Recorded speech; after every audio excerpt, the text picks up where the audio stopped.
As the SUV sector continues to expand the world over, explains Mattis, compact off-roaders are gaining ground. Suzuki's answer is the Grand Vitara. German car makers have some contributions of their own to the SUV market, foremost of which is VW's Tiguan. Die sind die Kandidaten in unserem heutigen Vergleich. First to be put to the test is the Tiguan. The 7-speed DSG engine coupled with all-wheel drive makes for a very nice package. The all-wheel drive is especially useful off the road.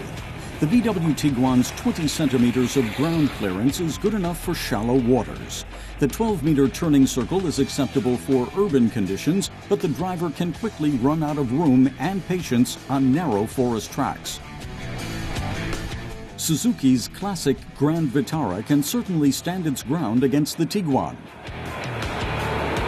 Mattis has no complaints about the Suzuki's features. It has air conditioning and an optional navigation system. Off-road gear reduction and central differential locks are standard. Not much else is needed off the road.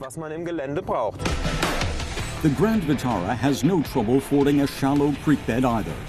All-wheel drive is standard, and the distribution of drive torque can be adjusted by 50% for each axle. An 11-meter turning circle makes the Suzuki a bit more maneuverable than the VW.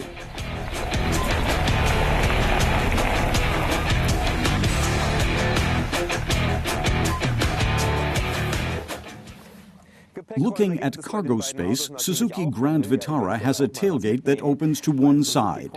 That's a bit handier to shut than the ones that open upward, even if it takes up a bit more room behind the car.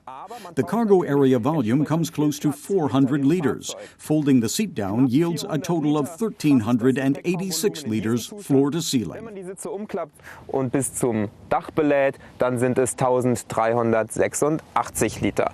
The VW Tiguan's tailgate opens upward, so watch your heads. The cargo volume is a sound 470 liters, or 1,510 with the back seats folded away.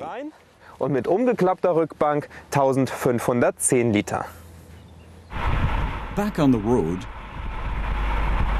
the Suzuki's interior keeps the trim fairly simple. The molding around the ventilation slits is silver-painted plastic, around the instruments as well. There's a bit of chrome around the gearshift lever, but that's about the only visual finery here. Etwas Chrom, aber das war's dann auch schon mit edler Optik. With the 124-kilowatt, 2.4-liter gasoline-powered engine, the Suzuki lists at 27,000 euros in Germany. The makers rate its consumption at 8.8 liters of premium unleaded, but in normal driving conditions, we're talking some 10 liters per 100 kilometers. Mattis would have liked a little bit more direct response from the Suzuki. He didn't get the feeling the Suzuki would blow off the road, but the Tiguan feels better in that sense. Tiguan ist dieses Gefühl etwas besser.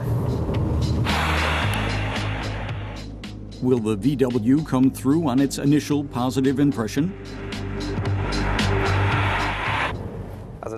Mattis has got no complaints about the materials used. They are quite good quality. Everything is soft to the touch, and that makes a very good impression.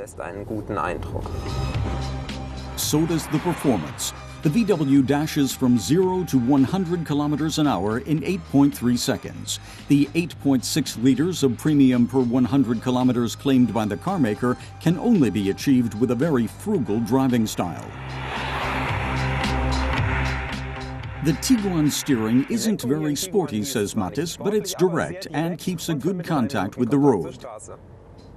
The Tiguan emerges as a solid SUV for street driving, but the Suzuki's standard off-road gear reduction and the central differential locks give it the edge for the off-road.